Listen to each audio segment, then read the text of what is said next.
We go recording in three, two, and one.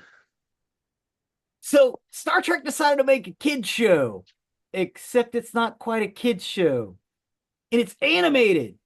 Wait a minute, didn't they do this in 1976? I have no idea. Welcome to episode 180 of Nerdery and Murdery. Big 180. I'm Zig with your nerdery. And I'm Jeffrey with your Murdery. Welcome to another week of the highs and lows, the ups and downs, the good and the bad, and the nerd and the murd. So, back, let's take the pod back machine back into the 90s. Okay, we're going back to the 90s. Zig and I worked for Little Caesars. Uh-huh. Um, Little Caesars, I think is pretty good. They were always pretty good. And we got to go through some of their tester stuff and everything, but right now, they have these things called crazy. I think they're called crazy puffs. I Yeah. think that's what they're called. Have you tried these? Yes, I can't eat much of them because I can't really do yeasty bread anymore. But yeah, they're Yeah, they're really they're kind of they're tasty. little bombs of goodness. Uh-huh. I've enjoyed it. We've had it twice in 2 weeks' time. I had it just I last night. I still say the best thing they ever made was that what bacon BLT. BLT. Yeah, it had the salad dressing base. When I say salad dressing, I'm talking like Miracle Whip, but it wasn't Miracle Whip. Yeah. But that type of dressing as a base, and you put that and the cheese through the oven. Then when it came, or and the bacon, and then when it came out, you put lettuce and tomato on top of it, and that was really, really good. I was surprised that didn't last. Yeah, and then drizzle that sauce on top of it too. Yeah, it Ooh, was that was so good. good. It was so good. But yeah, the Little Caesars Crazy Puffs. Give those a whirl if you haven't yet. They're not expensive. $3.99 for four of them. Yeah, Um, which you is know, which is lunch. yeah. Oh yeah. Get that little dipping sauce to go with it. And I don't Hmm. I don't understand why they send the dipping sauce cold though. That's a little weird. I always heat it up when I get home. But anyway, we just had that last night. Give those a shot. Um, in the past, I've watched it several times. I've watched the entire series of Oz. Hmm. Oz is a show about a maximum security prison. The Yeah. the the 99% of the episode is entirely in the prison. There's a little bit outside of it, but um, Oz is enough to scare you straight. Hmm. Mayor of Kingstown. Have you seen this? No, no, I didn't really care for Oz. No, I did like Orange is the New Black. Which was really good. Yes, Yeah. Orange is the New Black was really good. But yeah, the premise was just like it's kind of wild. Although it's got Jeremy Renner in it, and I love Jeremy Renner. Yes, yes. So the Mayor of Kingstown is done by Taylor Sheridan, who did Yellowstone. Um, we started watching it, and it's about a town, Kingstown, and he's the mayor of it, which he's not the real mayor. This is just a title. He's a liaison between prisoners and the town because this town is surrounded by like 10 prisons Like Huntsville. within 10 miles. Yeah, like Huntsville. And the town of Huntsville loves the fact that they've got uh prisons around them. And it's like, why? It's like you have no idea. We get all kinds of money from it. All Well, kinds. Kingstown may get that, but Kingstown is also very rough. It's very crime ridden. It's very, very crime ridden. It's in Michigan.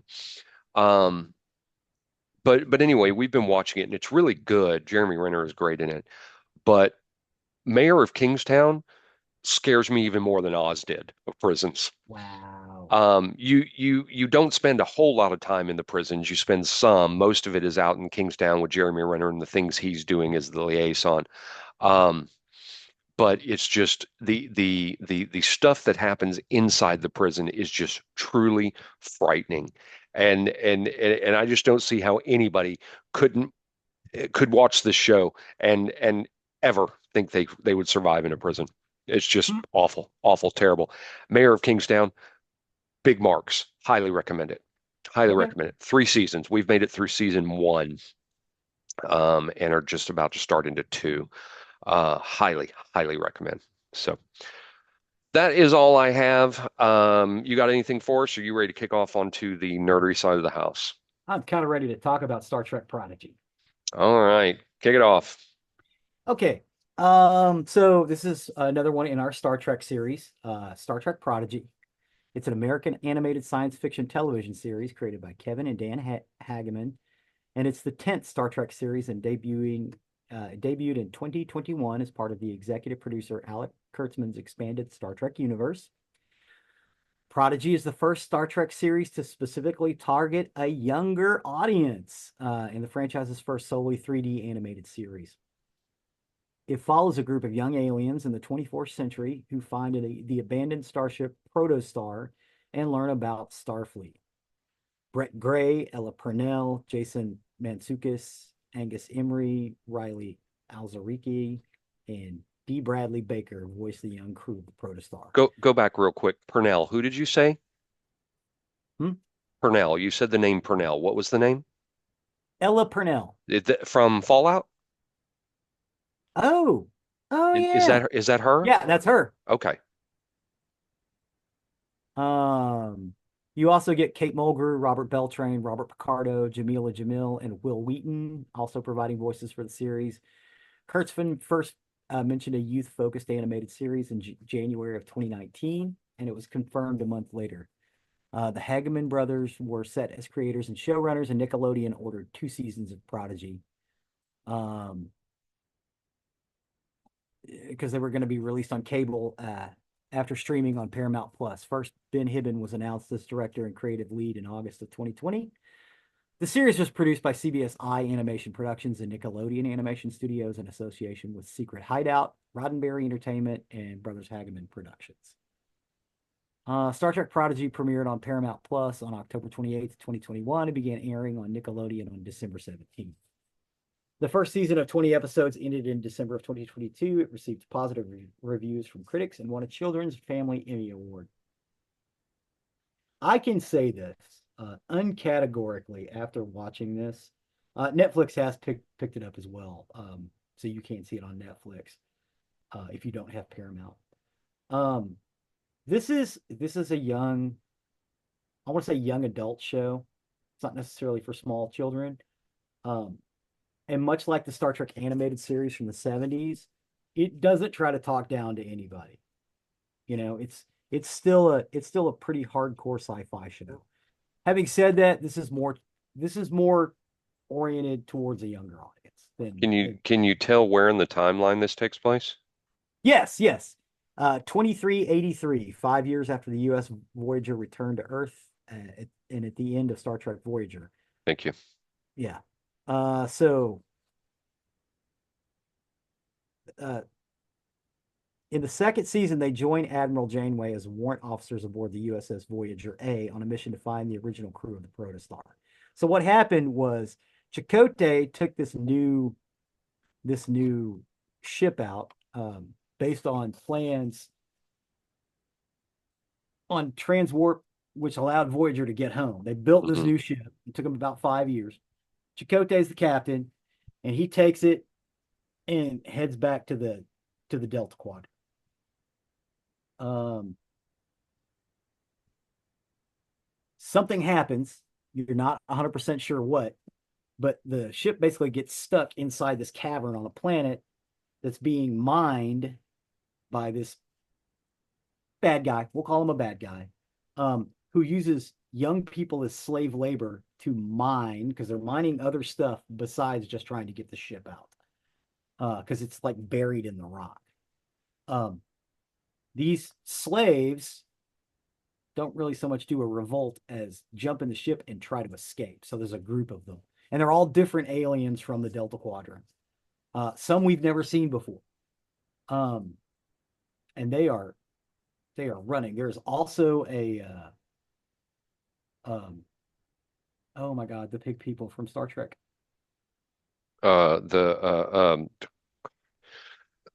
The pig people. Dadgummit. Yeah, I'm You're not talking the Tellar, four. Tellarites. There's Okay. also a young Tellarite.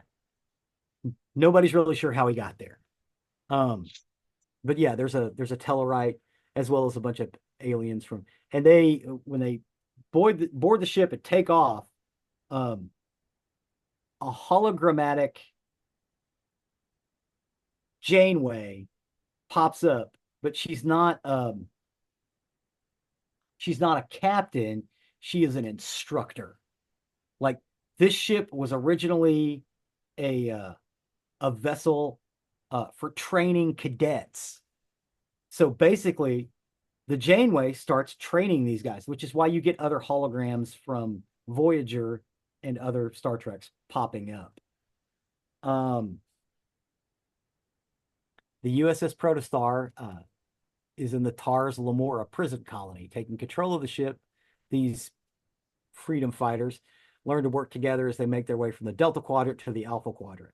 In the second season, they join Admiral Catherine Janeway as warrant officers aboard the USS Voyager A on a mission to find out what happened to the crew of the Protostar. Um, so this started in June of 2018. After becoming sole showrunner for the series Star Trek Discovery, Alex Kurtzman signed a 5-year overall deal with CBS Television Studios to expand the Star Trek franchise. He wanted to do an adult animated comedy, which is Lower Decks we've spoken about. But he also wanted to do a kid show, which is where this came about. The idea, and they still haven't quite got there yet, is for us to have Star Trek all year long. As new shows retire or as old shows retire, new shows come up and take their place. And we're supposed to have it all year long. They're still in pre-production. This show is still running. They're still in pre-production for 3 other shows right now. You've got Section 31, which is coming out. The show about the Academy, which takes place in the same time period as Thought Academy. Discovery. Oh, does it? Yeah. I thought Academy was going to take place during Sulu's time No, no, period. it's during Discovery. Well, I think so. Maybe I have to go back and reread that, but Okay. I think it's going to be. And Section 31, for those who don't know, that is the spy arm of Starfleet. Yes. They're Yes. the secret arm of Starfleet. Yes. Who do things that are very un-Starfleet like. Yes. And I don't remember what the third one is. Wasn't there it's either Klingon Uh-huh. or there was rumor that they're going to do one centered around Seven of Nine Oh yeah, 709. That's it. 709's getting her own show. About being in command of of, the Titans. was it the Titan or the Enterprise? Oh, that's right, because they commissioned a new Enterprise. Yes. That's right. Yeah. Yes. The Enterprise F, I believe. Is that what we're up to? Something like that. Yeah. Yeah. Yeah. And 709 is now commander of that ship. And it's about, Yes. you know, we're getting the Enterprise back for Star Trek. Yeah. Um, because Disco is gone, Discovery's gone, Picard is gone. Lower Decks is ending its run. It's in it right now, but it's ending its run. So they want to have a whole slate of different shows going on that are Star Trek. So we got Star Trek all year round. Hmm. Um, but we had a pandemic, and then there was a writer strike, and Right. then there was an actor strike. Right. Well, and Strange New Worlds is still going on right now. Yes, Strange New Worlds is of the last slate that we had starting in 2018. Strange New Worlds is the only one that's still going. Well, Yeah. again, Lower Decks is finishing up. Yeah. But yeah, the idea is to have those in production all the time, as well as this show. Prodigy is still going to continue, at least for another couple of seasons. Or that's the idea. Rod Roddenberry, who basically started Roddenberry Entertainment as part of this conglomeration, is also there with his father and mother's notes, and trying to keep the idea of Star Trek alive and getting it out to the world. He's more of a Star Trek ambassador, but he is involved in some of these things because he knows the ideas. Hmm. He knows what's supposed to be there. Even though, and again, I would say that Gene Roddenberry coming back kind of hurt Next Gen.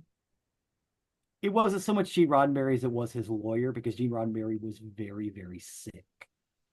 And he was feeding information through his lawyer, who was being a tyrant on set. But Rod Roddenberry is very much in the vein, because of keeping Star Trek alive and running and being an advocate for Star Trek and its ideas. Which is odd because Rod for a long time hated Star Trek because it took his dad away from him. And his dad was off doing press junkets or trying to get a new show made, which he did several times and didn't get it done, or he's working on a movie, or he was fighting litigation because of the things that they've done with Star Trek. Rod hated it. But now that hindsight's 2020, his father passed away 30, 40 years ago almost. Um, and then the loss of his mother a few years ago. She kind of helped him before she passed into understanding why Star Trek was important. She knew that Star Trek was so important, she went in and recorded every human sound in different emotional tones so they can use it to piece her voice together for the computers on Federation starships because she is the voice of Federation computers. Right. In perpetuity, they will be able to create anything they need to create from that database of sounds. She basically just gave every human syllable she could. Um, I think they said even including some click sounds, um, for some like Khoi and San languages, which aren't really spoken in any other part of the world.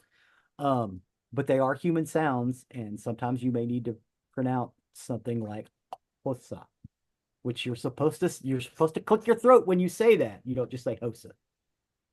When you say Hosa, you sound like a redneck, but I sound like a redneck anyways. But anyway, so the idea with this show it was going to center around these teenagers trying to get away from this horrible person who has enslaved them and made them basically break rock, even though they're children. Um, in April of 2019, the Hageman brothers were confirmed to be writing and executive producing the series alongside Kurtzman, Secret Hideout's Heather Cadden, Rod Roddenberry, of course, that we mentioned, and Trevor Roth of Roddenberry Entertainment, and CBS television animation executive Katie Krentz. Were all signed on board. In October of that year, 2019, Nickelodeon ordered 2 seasons of the series. And they also hired in some of the Star Trek people to make sure it didn't play it down. Because even though children may not understand a lot of the concepts, you don't want to talk to them like they're idiots. You know, you you want a vehicle where you can teach children about the ideas of Starfleet without talking to them like they're morons. And this show, this premise, is exactly the way to do that. Because they're young aliens. They know about Voyager, they know about the Federation, but they don't understand what that means until they get onto the protostar, which does have a way of warping them back home. Um, the second season was concerned with um, finding out about what happened to the crew of the protostar. I have not gotten up to the third season yet. I'm a bad man.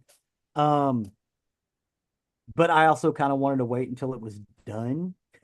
I'm that way with shows all the time. I don't like having to get to the end of one and like, oh my God, I got to wait for them to finish the season. I mean, I'm doing that with Only Murders in the Building. Actually, I need to get into Only Murders in the Building season 4 because I think season 4 is now finished. So, same thing when The Rookie came back.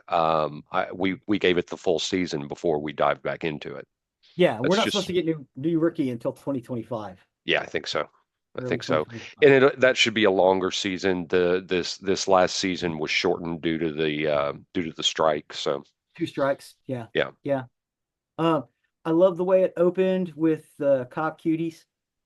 I love that song. You did watch it, right? You watched the whole season? Yeah. Okay, yeah.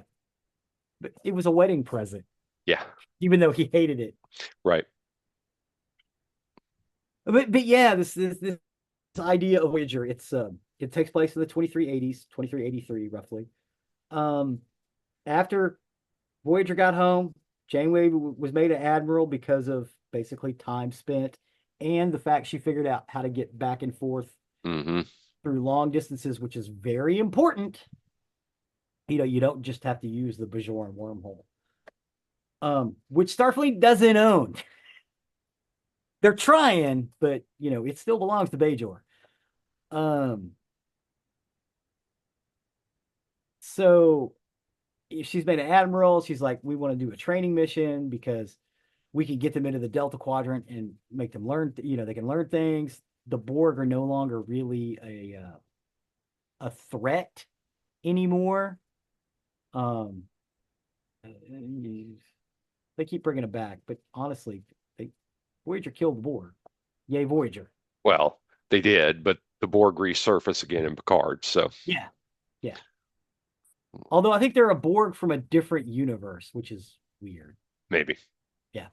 But yeah. So, you know, they're able to go back and do training missions into the Delta Quadrant, as well as explore the places they weren't able to explore because they were worried about getting home. Um, so Chakotay's taking this team of recruits and they lose contact.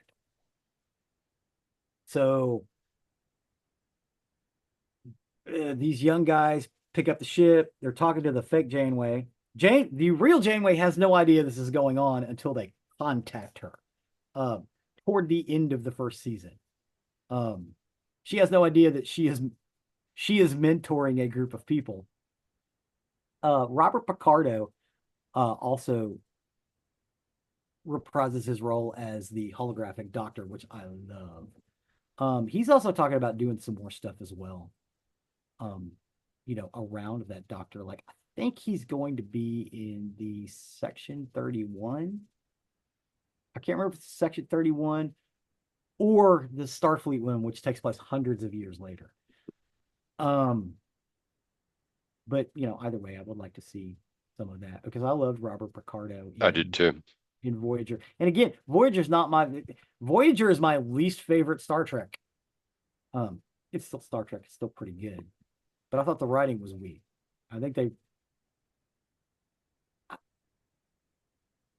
It started off weak. I think it got stronger as the seasons went on. But yeah, this is very Voyager centric, this series. But it makes sense. They're in the Delta Quadrant for the first season. They have Janeway on board, and in the second one, they're on board the Voyager or the remade Voyager, Voyager A. Um, Again, I haven't seen the third season yet, even though I think it's already out. But yeah, I wanted to wait until that was completely done so I could sit down and basically just binge the hell out of it. Um, but yeah, I think especially for younger people, this is a good entry into Star Trek. I think it's a great place to start. If you have nothing about it,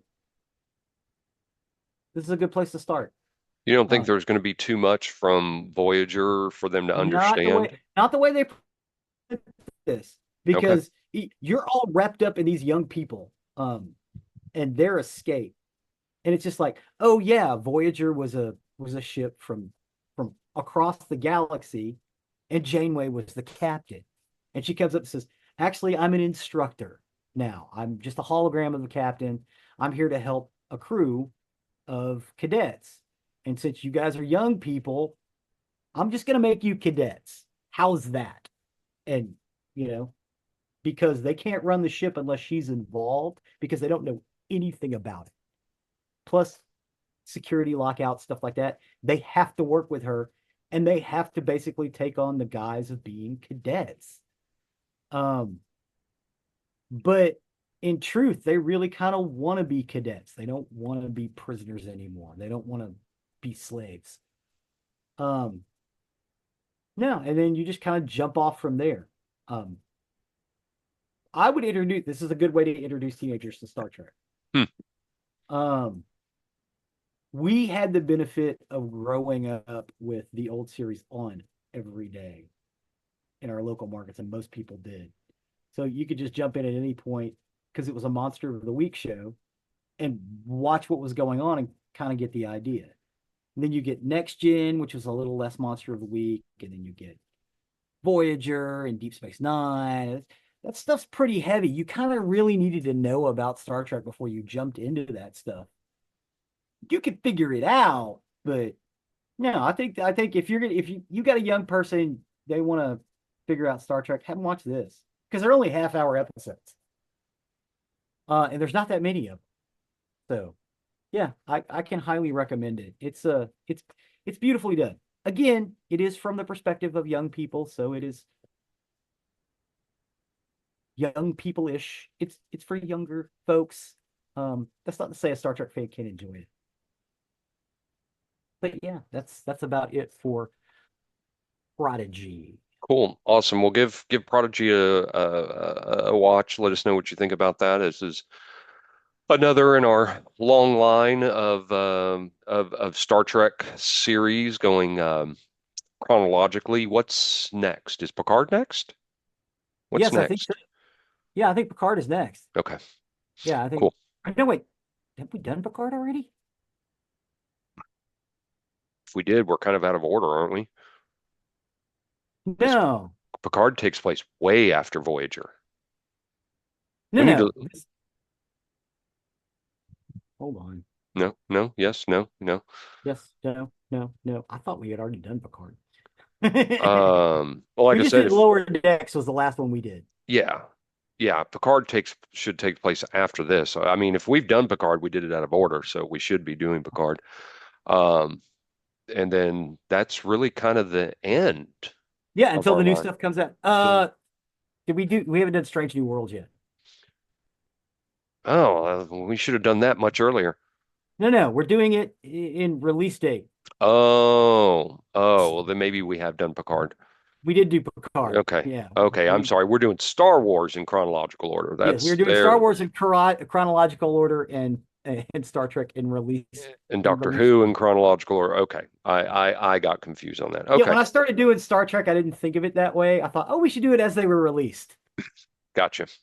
That's on me. Well, And then we well, started the other ones in chronological order. well, and actually, then I say then we're at the end. We're not really at the end because we got to get into movies. Yes. Yes, we haven't even touched the movies We yet. got to get into the movies. So Yeah. awesome. Appreciate that. Give Prodigy a watch, see what you think about it. Let us know. With that, I will take over onto the murdery side of the house. Murder. For today, I got my information off Wikipedia, Medium, Dark Down East, and Oxygen.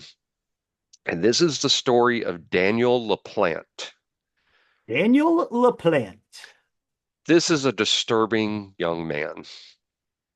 Ouch. Um, so Daniel LaPlante was born on May 15th, 1970 in Townsend, Massachusetts. Growing up on a house on Elm Street. Yes, I did see the irony that he's on Elm Street. Yes. Where he allegedly endured horrific sexual and psychological abuse at the hand of his father, and then during his teenage years, at the hands of his psychiatrist. Oh. Oh Allegedly, man. allegedly, Allegedly. allegedly. LaPlante lived with his mother, stepfather, and two brothers. Allegedly, Daniel's father was responsible for the majority of the abuse of him.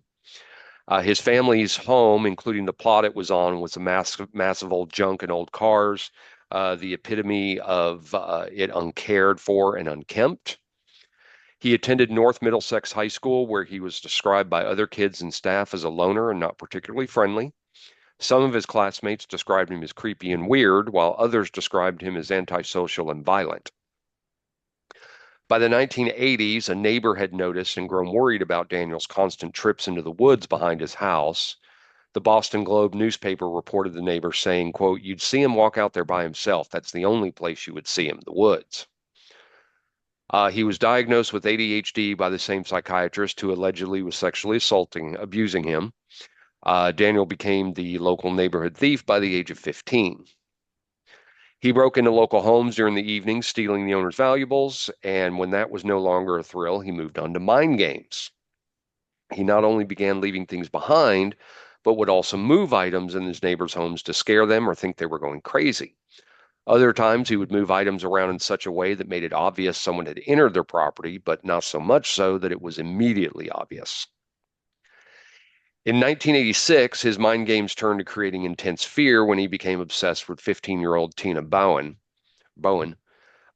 Daniel set in motion a series of events that he would be forever remembered for. For somehow he had gotten the phone number of the family's address in the local area. So let's go back to 1986. Getting somebody's phone number wasn't always easy. You had to go to the phone book back then, and sometimes people did not list themselves in the phone book. You paid a little extra to be unlisted. Yes, you did pay a little extra to be unlisted because some people didn't want to be tracked. Some people didn't want their kids to be able to be found, so they were unlisted. So somehow he'd gotten their address. The house belonged to a family of three, the father, Frank, and his two daughters, 15-year-old Tina and 9-year-old Karen, and they had begun talking to Daniel regularly on the phone. On the first call, he told him that a friend who went to the same school as them had given their number to him, that he was a good-looking, athletic, blonde, well-educated boy who also lived in the area and was looking for friends. Tina and Daniel got closer and closer after several phone calls and finally arranged to go out on a date one evening. Daniel arrived on the Bowens doorstep, and Tina was shocked to see that the boy she had been chatting to was the complete opposite of who he said he was. Instead of the athletic, quote, all-American jock type she had been expecting, her blind date was a disheveled, greasy, dark-haired boy, in her opinion, within her opinion, zero attractive features whatsoever. However, she was not heartless, so she let Daniel take her to the local fair. After just an hour together, though, Tina made her excuses and went back home. She said it was during their date that Daniel had found out information he would later use in his future terrorization of the family. Tina and Karen had recently lost their mother to cancer, leaving only their dad as their sole caregiver. One of the reasons Tina made excuses to leave the date early was when Daniel found out about her mother, he took far too much interest in the details of her mother's death. And it was a lot more than regular curiosity. Tina would later say it seemed like Daniel was obsessed with the death of her mom, continually questioning her on how she felt at the moment she died and how much her mother had suffered. Huh. Tina didn't willingly see Daniel following their date. However, as if written straight out of the scene of a horror movie, she would later find herself back in his company. One night, Tina and Karen, out of complete teenage naivety and likely grief too, attempted to contact their dead mother from beyond the grave by performing a seance in their basement. They weren't expecting anything to come of it, but in that moment, nothing did happen. However, that same evening, Karen and Tina heard a rhythmic knocking against their bedroom walls as they slept. So they were shocked, thinking their seance had worked. But in the dead of the night, the two girls, as they huddled together, began communicating with the unseen spirit force as though they were talking to their mom once more. They asked the spirit questions, to which it replied with more knocks against the wall. The girls were excited that they had unlocked a supernatural window to their mom, and this ritual carried on for the next few nights until the knocking became so regular it stopped the girls from sleeping altogether. Over time, objects in the house would begin to disappear. Items that one day were laid out on a table, next day would be strewn across the floor. The girls would come home from school to find furniture moved from one side of the room to the other. TV channels changed. Back then, you turned it to a TV station. That's what it was on when you turned it on. Yep. Items rearranged and milk mysteriously consumed. Full bottles of alcohol would suddenly reappear completely empty. Eventually, Karen and Tina believed they were being haunted by an evil spirit, not the spirit of their mom, as they had originally believed. So, what about Dad? The girls had obviously told him about the odd happenings, but he believed it was the girls themselves who were causing the havoc within the house. The girls told him they believed they had unknowingly allowed a ghost looking for revenge into their home, but Frank didn't believe it, instead telling the girls they were being absurd. He reminded them that grief can make you act crazy and to give themselves time to heal. For a while, the knocking stopped. However, one evening in January 87, the strange knocking started once again. Karen and Tina were alone in the front room, the constant tapping going nonstop, driving them both insane. This night, though, the noises didn't sound like they were coming from the walls, but instead of from the basement. So They grabbed a kitchen knife and warily made their way down towards the source of the noise. Had they never seen a horror movie? This was Yeah, don't 1987 go for down the God's sake. stairs. Yeah. Well, they went down the basement stairs, but they saw something that would haunt them forever. Written in what looked like blood on the basement wall was the message, "I'm in your room, come and find me." At this point, the girls were smart enough. They ran. They ran out of the house without hesitation and ran to their neighbor's home. There, they waited for their dad to get home and told him what they had discovered. Frank again believed that it was his daughters who were responsible for the writing on the basement walls, deciding that Tina and Karen needed grief counseling. He believed all these stories were being told because they were struggling mentally with the loss of their mom. Absolutely. Several weeks later, the knocking started again. This time they were coming from behind Tina's bedroom wall, and when the two girls entered the room to investigate, they found another message, again written what looked like blood on the wall, and it said, "Marry me." The aftermath played out exactly as it had before. They ran to the neighbors. They waited for Frank, and Frank again placing 100% of the blame on the girls. However, that was about to change. Yeah. On December 8th, 1986, Frank, the two girls, and a neighbor had all been out together, and when they returned to the Bowen home, they were found that someone had used the toilet and items were out of place. All the radios were blaring in the house, all the lights were on, the TVs were on, all of them, all blaring with sound. And so this time he couldn't blame the girls. No, because he was with them. Yes.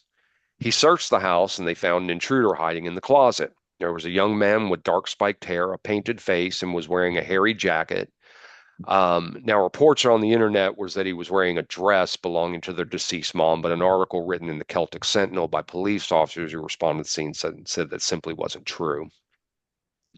He had a hatchet in one hand and a steel wrench in the other. Frank testified that the intruder ordered all four into a bedroom in a very calm manner. Thankfully, though, Tina was able to escape from the room and run next door, where she frantically called police. At this time, the police department was made up of about 10 officers for the roughly 10,000 residents, where the most common calls were domestic disturbances or public intoxication. The intruder was Daniel LaPlante. However, no one would know that just yet because, interestingly, the Bowen family didn't identify Daniel when the police arrived. He was long gone, so when asked to describe the intruder, it was clear they didn't recognize him as Daniel, likely due to the face paint. Frank described him as approximately 22 years old, while Daniel was only 16 at the time. And in her statement, Tina described him as being 6 feet tall and somewhere between 17 and 26 years old, but Daniel was actually only 5'8". How Um, come she went out on a date with him? face paint. He was wearing face paint. Oh, She didn't recognize him. okay. It didn't take police long to realize the messages were not in blood, but actually ketchup. So their next job was try to figure out how the He intruder didn't even got. make I'm sorry, say he that one didn't more time. he didn't even make stage blood. It's Mm-mm. easy. He used ketchup. Yeah, he used ketchup. So Man, next they had to try to figure out how he'd gotten into the house in the first place, as there was no signs of forced entry. The family understandably were spooked and didn't want to stay in their home a moment longer, so Frank packed them up and checked them into a hotel. On December 10th, 2 days later, the police received another call out to the Bowen residence. Officer Steve Bezenson arrived at the home and was met by Frank, who told him he had returned to the home to gather some more belongings and had seen a face in his front window, the same face of the man who had attempted to take his family hostage 2 days earlier. Sensibly, Frank hadn't gone into the house when he saw the face. Instead, he called the cops. The officer took Frank's keys and quickly carried out a perimeter check looking for footprints in the snow, but there weren't any. Everything was fresh and untouched. His initial instinct was that Frank must have gotten it wrong, and understandably so, likely paranoid about going back into the house. However, the moment the officer walked into the home, he realized Frank was 100% not paranoid. The Celtic Sentinel reported Officer Steve is saying, quote, "When I opened the door on the right-hand wall, I saw a knife sticking out of the wall, and I see it through a picture, a family picture, written on it in marker, 'I'm still here, come find me.' Now the hair goes up on the back of my head. On another wall, I saw another picture saying, 'I'm going to kill you all,' with a knife through it." The officer called for backup, and two more officers soon arrived, and they began to search the house. But yet again, they didn't find anything, but they weren't giving up. Officer Steve Bezenson relayed to the newspaper the moment it had occurred to him to check the walls. He said, quote, "Oh, that's a wall to hide pipes. I'm thinking, son of a bitch, there's enough room back there. I have one hand on the butt of my pistol. I saw what looked like a pile of clothes. He was totally covered with the clothes. I said, that's him. I pulled my pistol and said, I got the son of a bitch right here, but he didn't move. I told him, let me see your hands or I'll splatter your brains all over that wall. Out of the corner of my eye, I saw Officer Dave Young run out of the room. He left. This is when I saw Daniel was really bad. He was not afraid. He looked out of the corner of his eye. He wasn't afraid to have a gun stuck to his head. Steve's impression that Daniel was not afraid of having a gun stuck to his head matched with Frank's statement that Daniel had been totally calm and collected when attempting to hold his family hostage. Daniel's hiding place was a triangular space in a corner, bounded on two sides by the concrete foundation and an inner wall, and in another wall, and by another wall on the third outfacing side, separating the toilet from the plumbing pipes. The space allowed just enough room for him to sit in a crouch position and even sleep in that mode. He had literally been living in their walls. Wow. That's how he got in. Yep, He got in and stayed. yep. So Daniel was arrested, but in a twist, the judge granted him bail. If $10,000 could be raised and paid, he could await his trial as a free boy. His mother agreed to pay, but had to remortgage their home in order to do so, which ended up taking about 10 months. And it wasn't until October 1987 that Daniel walked out of the juvenile detention center on bail, but essentially a free boy. So incidentally, there's been a backlash on about the decision the judge made. If you're not familiar with how a judge determines bail, they go on several questions to decide. Is there a risk of the defendant fleeing? The type of crime the person is alleged committed, the perceived dangerousness of the defendant, and the safety of the community. To me, it seemed pretty obvious Daniel figuratively checked every single one of these boxes, but he was freed. Allowing his I mean, okay. He, he's gonna have hard he's not an adult yet. He's gonna have a hard time fleeing and staying gone. That I can see. But yeah, he was living in their walls, threatening them, sticking knives in pictures. Yeah, But you could also argue on the and again, I hate to be devil's advocate. I You know. could also argue on the other side, he was there for months and he didn't do anything other than jack with them. Terrorized him. Yeah, Yeah, but he yeah. didn't actually hurt anyone. No, no, that's true. Following Daniel's arrest, Frank expressed anger that Daniel was released in the first place. He told the Lowell Sun, quote, if Daniel LaPlante does not get convicted and gets out again, I will personally kill him. Oh, As, wow. as Frank explained to the paper, he and his daughters lived in perpetual fear of Daniel and had Hmm. vacated their home following their encounter with him. He said, Yeah. quote, you can't imagine what kind of fear we've been living in. He is mentally insane. There's no question about it. And now I'm financially broken, emotionally disturbed, and trying to put my life together again. On top of losing his wife, Right. which had just happened. I mean, Correct. a couple of years, but yeah. Correct. So immediately upon his release, Daniel went right back into his life of crime. He started robbing again during one of his robberies in November of '87, just a month after his release. He stole two handguns from a neighbor's house and broke into another home belonging to the Gustafson family. On that break-in, he only stole belongings, but the following month, everything of the Gustafsons would change. Boy, I'm going to stumble over that name. Gustafson. On December 1st, 1987, the family had no idea that their lives were about to change forever. They lived about a mile and a half from Daniel's home, and he never strayed far from his own neighborhood when choosing victims to rob. So, for a second time, he broke into their home. However, this time, once inside, he found pregnant nursery school teacher Priscilla Gustafson, age 33, and her young son William, whom she had just picked up from daycare. Daniel confronted Priscilla with the stolen gun and led her and William to the master bedroom. He placed William inside the built-in closet and tied Priscilla to the bed. He then gagged her with one of his socks and brutally raped her. During the assault, he shot her in the head twice, took William from the closet into the bathroom, and drowned him. As he was coming down the stairs to leave, their other child, 7-year-old Abigail, who had just gotten home on the school bus, walked through the front door. He grabbed her, dragged her into another bathroom, and drowned her as well. Daniel then calmly went home and attended his niece's birthday party. Standard psychopathic behavior. Yeah. Completely separated it. Yep. Wow. Tragically, it was Priscilla's husband Andrew who had discovered the scene. He walked in from work at 5:30 p.m. and he excitedly called out to his wife's name. He had just landed a deal at work and couldn't wait to tell her. However, as he reached the master bedroom, still calling out for her, he was met with the most harrowing sight of his life. He found Priscilla lying face down on their bed, her pillows almost entirely soaked with blood. Immediately called the police. Andrew was hysterical, telling him he was too scared to call out for the kids because he didn't want to find them harmed. Yeah, I get that. So instead, it was the responding officers who found the bodies of the two children, William in the upstairs bathroom and Abigail, who was only 1 week from turning 8 years old, in the downstairs bathroom. Oh my God. It didn't matter to police at the time that there was no immediate evidence leaking down to this crime. In their gut, they knew it had to be him. However, when they went and knocked on his door to question him, Daniel was nowhere to be found. You talked about fleeing, he was gone. Yeah. This only solidified their theory because nothing says guilt more than running from the cops.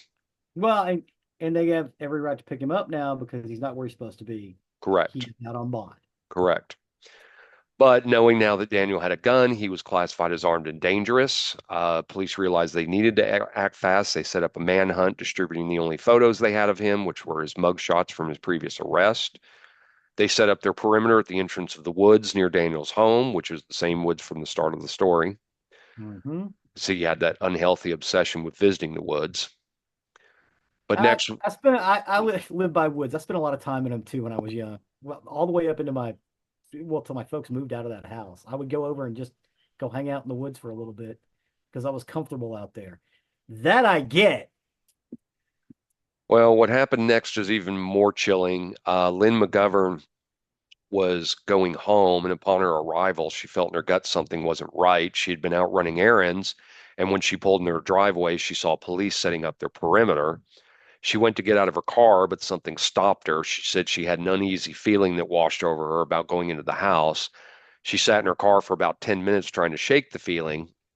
But when a police cruiser pulled up at the end of the drive, she seized the opportunity, jumped out of the car, and asked the officer to do a quick sweep of the house.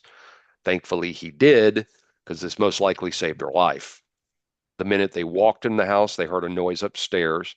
The officer drew his weapon, made his way up. He saw Daniel drop his weapon on the landing and jump out the second floor window, fleeing into the woods. The officer immediately radioed for assistance, but it was too late. Too late. Daniel had vanished into thin air, so the manhunt continued and the search area was widened. Well, Uh, and here's the thing.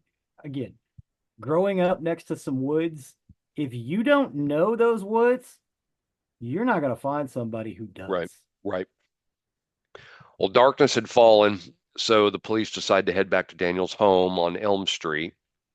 Really surprising how many criminals will return out of the scene of the crime of their own home. The psychological psychology of that is wild, and I Yeah. think it's a thrill. I think it's the thrill of seeing the Yeah. aftermath.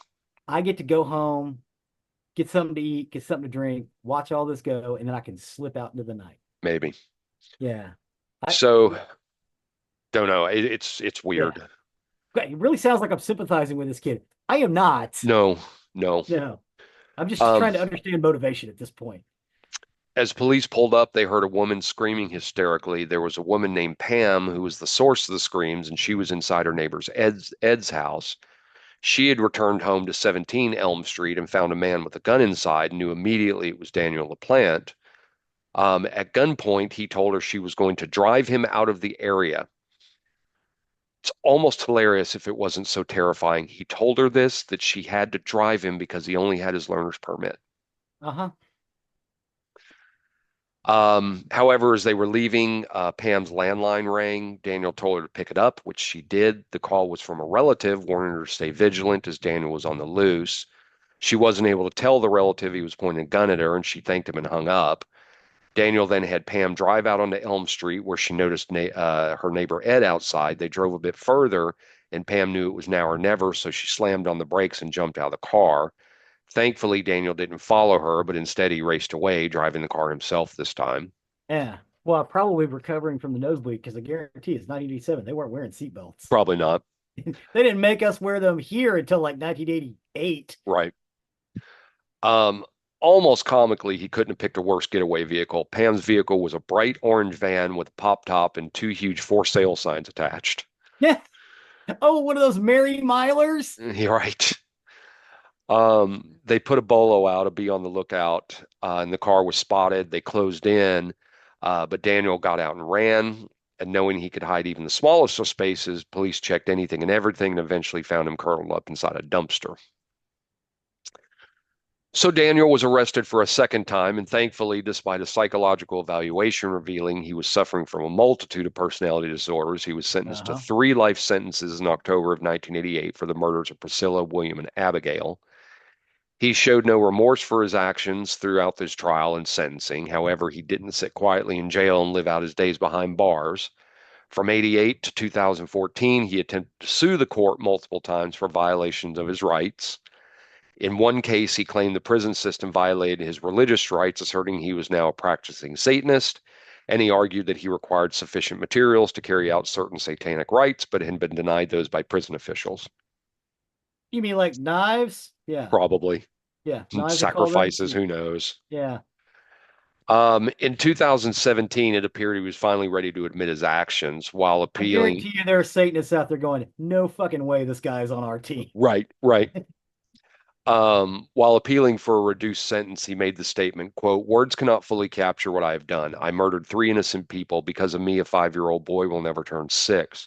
There's a 7-year-old girl that will never turn 8. Because of me, a woman will never be able to give the birth of her third child. I robbed an unborn child of his first breath. A husband was never able to hear from his family. I love you. I do not hear the words to fully express my profound sorrow, but I am truly sorry for the harm I have caused.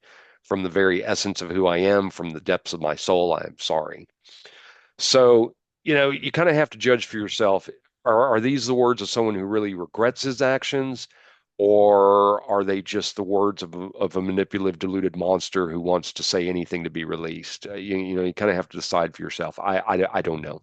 I don't know. Mhm. The court, when reviewing his appeal, did not forget his crimes included 4 separate incidents in 4 different homes, where 9 individuals in total were confronted by an armed maniacal killer. 8 were kidnapped and 3 were murdered. They decided on that basis he didn't deserve to see the light of day for the level of trauma he caused. His appeal was denied, with the judge ordering he could not apply for a parole for a further 45 years, which will take us to 2062 when Daniel will be 91 years old. Safe to say it's probably going to be in jail for the rest of his life Yeah. Well, okay. If they let him out at 91, if he lives that long, exactly, in prison, people usually don't. And right? if he comes out at 91, he's probably not going to be, I don't want to pick on the old, but able to do anything. No, you're probably right. You're probably Yeah. I right. mean, you could probably knock him over with a swift breeze. Chances are he's going to live there the rest of his life, though. Yeah. Yeah. More than You know, likely, the only way he's coming out of there is feet first, yeah, unless they bury him on the prison grounds and right. then he never come out. Um, Sadly, Andrew Gustafsson died in 2014, so he wasn't alive to hear that his family killer had been banished to life in prison for good. Um, Essentially, the judge ruling means there will be no more parole hearings. On his deathbed, Andrew allegedly claimed, "Don't ever let him out. He should rot in prison." So he probably got his Yeah. final wish. Yeah. Yeah. That was probably a pretty messed up day for that dude. Sadly, after these crimes, the lives of Tina, Karen, and Frank were profoundly affected. The trauma of Daniel's invasion, combined with the loss of their mother, left lasting emotional scars on the family. Frank ultimately left his daughters, and although specific details about why is unclear, it's believed Frank struggled significantly with the aftermath of the events. He's reportedly distanced himself from Tina and Karen, and he ultimately died alone at the age of 50. Oh, The emotional toll of Daniel's actions effectively tore the Bowen family apart, just as he devastated the lives of the Gustafson family. The destruction caused by him went beyond physical harm. I mean, he left deep psychological and emotional damage in his wake. Um, as I said as I told you before we started this, this was a truly, I think, disturbing story just because of the mind games this kid played on people. Mhm. before he committed his crimes. It was atrocious. And yeah, he deserves to spend the rest of his life in prison. But that's the story of Daniel LaPlante. Well, thank you for that, sir. Crazy, crazy, crazy, crazy stuff. So that will take us to the end of another recording week. As always, you can find more information about us on nerderymurdery.com. That's our hub for everything we talk about. You'll find links to this, to what we talked about in this episode, plus pictures from the episode as well. I need to remember to pull a picture that I saw. They have a picture of a drawing of the wall that Daniel was in. Oh, wow. I need to pull that picture. Um, but yeah, you can find everything we talk about, more information about us, how to contact us, and you can also find the link to our YouTube page with Zig so often updates. Yeah, there's plenty of stuff on Prodigy there, reactions, scenes. I think I've got a full episode as well. Awesome. I appreciate the work you do on that. Thank you very much. Thank you, sir. You can also find the link to our there we go. I got it out now. You can also find the link to our merchandise page, where if you wish to show off your Nerdery and Murdy fandom, please do consider purchasing something from there. That, along with our patrons, you can find the link to our Patreon account. Both our patrons and those who purchase merchandise, it goes to the costs that are associated with this show. There are costs with keeping us on the air and keep going with our uploads, our website, and everything like that. So please do consider donating to that. We do appreciate each and every one of you. Please and thank you. Please and thank you. Last but not least, something you can do for free. Please leave a 5-star review wherever you can. It really helps us and helps others find our content, to find the information we may be talking about. So with that, I have been Zig with your nerdery. and I'm Jeffrey with your murdering. Cue the music.